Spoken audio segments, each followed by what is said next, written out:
Hey, it's Marcus James with another Medical Minute Monday segment. Today we talk with Dr. Timothy Quinn of Quinn Healthcare about what many healthcare leaders call the silent killer, hypertension. Take a listen.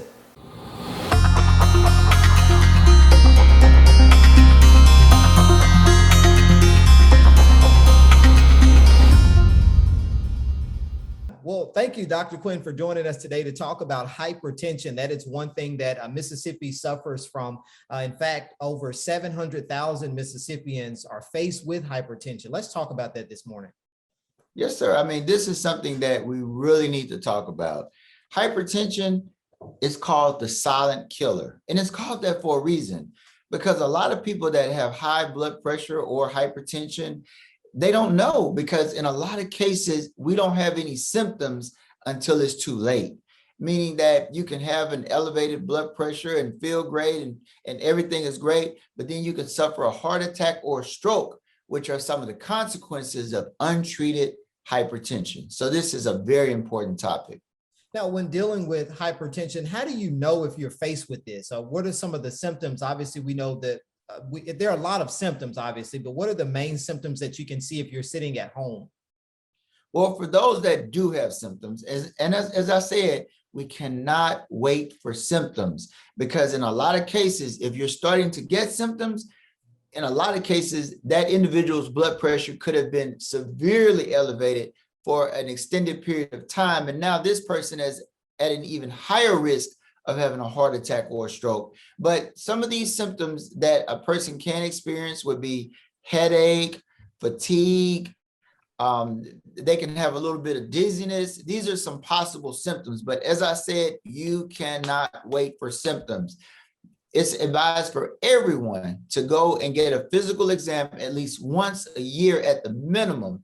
And during that encounter, the medical provider will check your blood pressure. And if it is elevated, then that will be addressed. And if it's determined that you need blood pressure medicine, it will be prescribed, and it could be the difference between life and death.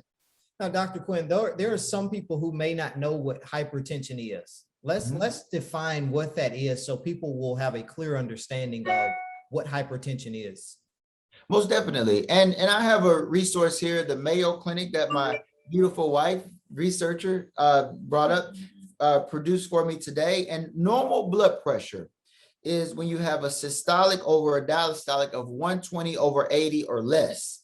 If it's a little bit higher than that, it could be considered elevated blood pressure. But if it gets all the way up to 140/90 or higher, then you're considered to have hypertension. And that's when, you know, in most cases, medical providers such as myself, we will intervene. For some, if it's barely elevated, we can do a trial of positive lifestyle changes such as diet and exercise. And in a lot of cases, it can be brought down. Also note, stress can also cause your blood pressure to be elevated. So this is something you want to watch as well. But the take home is, if you have high blood pressure and it's determined that you need medication, take the medication and follow the directions of your healthcare provider. Because as I said, untreated hypertension can result in a heart attack or a stroke, and overall, you can lose your life. So this is a very important topic. Now, Dr. Quinn, here's a famous question. I don't take medicine. What can I do? There are certain demographic of people who do not believe in taking medicine. What are some things that they possibly can do to help curb this?